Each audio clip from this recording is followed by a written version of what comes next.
As long as you are in orientation, you are paired with someone, so they are responsible for you. You have to ask them questions. You reach out to them when you are unsure, and do not feel like you cannot reach out to them.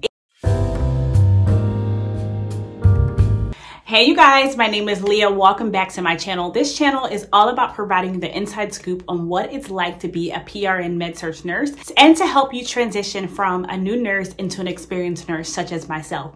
So if you are a nurse or aspiring to be a nurse, this channel is for you. So hit the subscribe button so that you may be a part of this community called the Nurse Collective.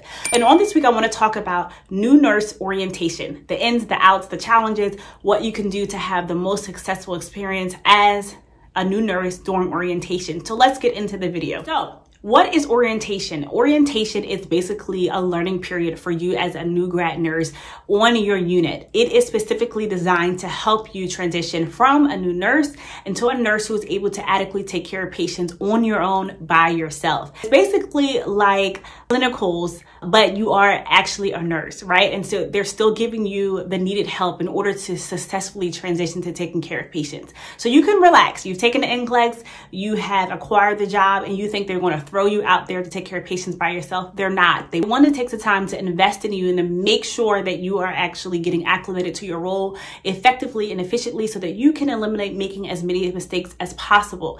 So relax. Take a deep breath. This is still a learning period for you, so relax, you guys. So let's talk about the timing of orientation. How long does it typically last? This orientation that I am explaining only refers to acute care nurses, specifically who are in med-surg.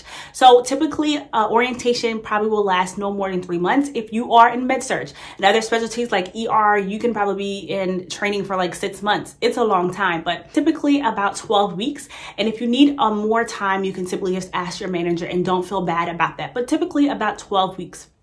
So let's talk about specifically what this will entail. When you are on your unit, for the first day, you're basically be paired with your preceptor. It could be male or female, but it should be an experienced nurse, someone who actually is going to be the go-to for you to help you know where to go, how to troubleshoot if you have challenges with your patients, and what to do for specific skills. And they are experienced nurses working in that unit. So they should have answers for you. And if they don't know the answers, they should know where to go to find the answers for you. So you're going to be paired with an experienced nurse, and you will be assigned patients with this nurse. So typically on my unit, how I was oriented, a typical nurse has no more than basically 5 patients. And so on day 1 of my orientation, you probably, and as for myself, you will probably be shadowing your nurse. So they will have 4 or 5 patients or however patients the unit assigns to them for that day. And you are simply watching them so that you can see kind of how things go, seeing how they actually get their patients, how they assess their patients,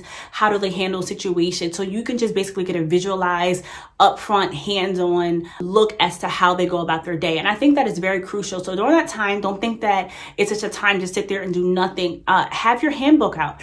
You can ask questions, but I admonish you not to ask too many questions on that day, because I know how it feels when you're training and you have a new nurse. Just look and write down questions maybe when they have a break or during time at the end of the shift, if they ask you if you have questions, because they are still taking care of patients. So be cognizant of that. And write down your questions at a time where they have some downtime. But just simply be watching and observing what they're doing, how they are assessing for that specific specialty. I started out in orthopedics, and it was just different from what I experienced during my general clinical and med-surg because it's specialized. So I watched how they were asking questions on their assessment, what specifically they were assessing, what dressings they were looking at, how they were addressing the wounds and things of that sort. So I looked at those things, I observed, I wrote down my questions and asked those questions when they had a downtime. Your second day, when you come back to work, hopefully you will be assigned to the same preceptor. A lot of times with the nursing shortage, you may have a different preceptor every time you come in. I hope you don't, because you need to be with somebody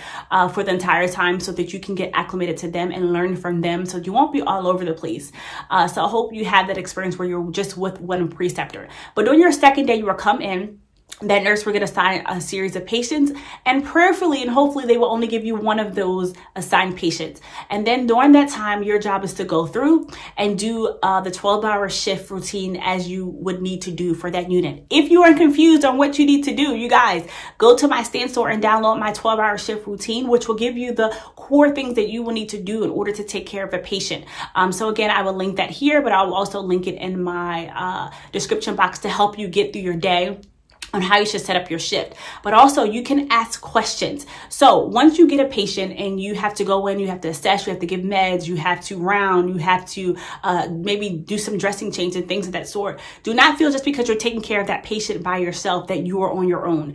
As long as you are in orientation, you are paired with someone, so they are responsible for you. You have to ask them questions. You reach out to them when you are unsure, and do not feel like you cannot reach out to them. If you feel like it's not a good fit, do not feel like you are stuck with them. If you already know from the beginning it's not a good fit, again, I would admonish you to talk to them. But if you feel like, look, this is really not a person that I want to learn from, you can talk to your manager. It is okay, because this is the time that will actually set you up for your nursing career. Your orientation, your preceptor is going to set you up for your nursing career. So if they do not train you well, it's going to show in the times going forward as a nurse, and you will learn the right way eventually, but it will set you up in a deficit. So be sure that this time is a time that you are paired with someone that you actually can learn from, because a lot of times people are asked to precept just because they are simply there, not because they are teachers, not because, you know, they are the good prime candidate for the job. It's just because they're available. So have some grace on them,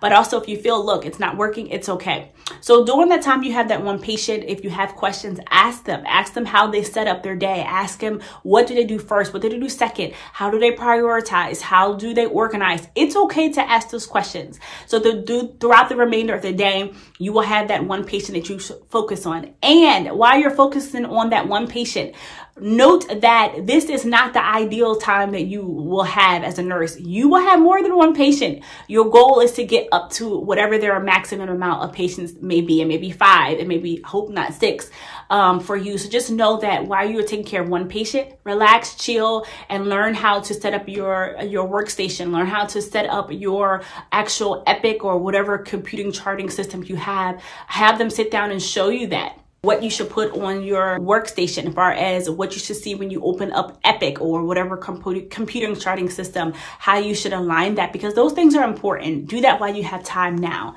And then on your next day, you can continue to have one patient if you feel like, man, you know, I really didn't get the hang of it. There's some challenges I've had.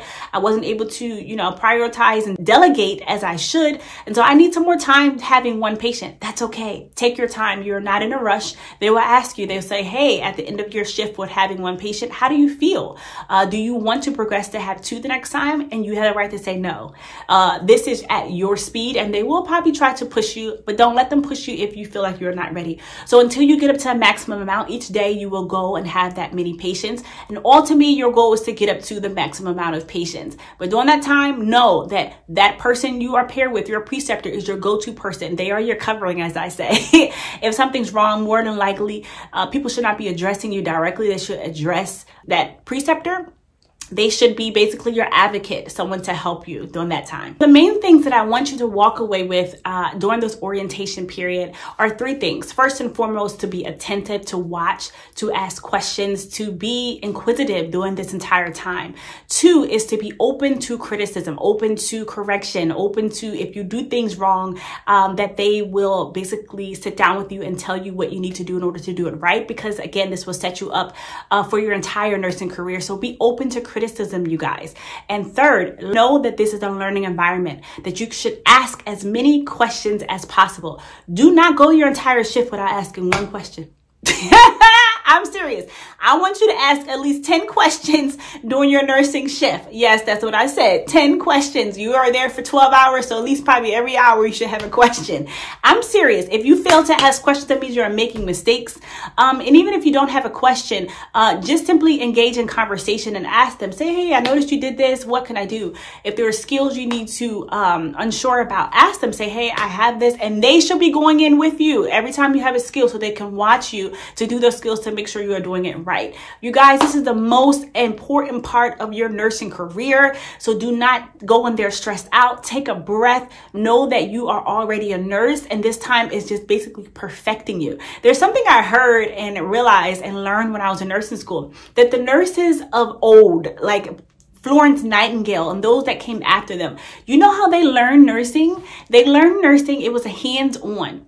They were actually in the hospital. If people wanted to become a nurse, they went to the hospital and they actually did the hospital or nursing duties. And so now that I'm thinking about it, I'm like, wow, you know, we go through this vigorous study to learn to be nurses, and then we do the hands-on portion, even though we have clinicals, but you're not really hands-on. So just know that nursing is always an ongoing, you're always learning something. So relax. It's okay if you don't know everything. It's a learning environment. And even when you're done orientation, do not fail to ask questions, because when you stop asking questions, sometimes that question could be the difference between someone living or dying. And we want our patients to live. We want to make sure that we are doing the best that we know how. If you are going through orientation, first and foremost, I want you to download my equipment list that tells you all the necessary things you need to put inside your workstation. And two, I want you to go to my Stan Store and download the 12-hour nurse routine that will specifically tell you how to navigate through an acute care 12-hour shift. I love you guys, and I'll see you guys in my next video. Bye.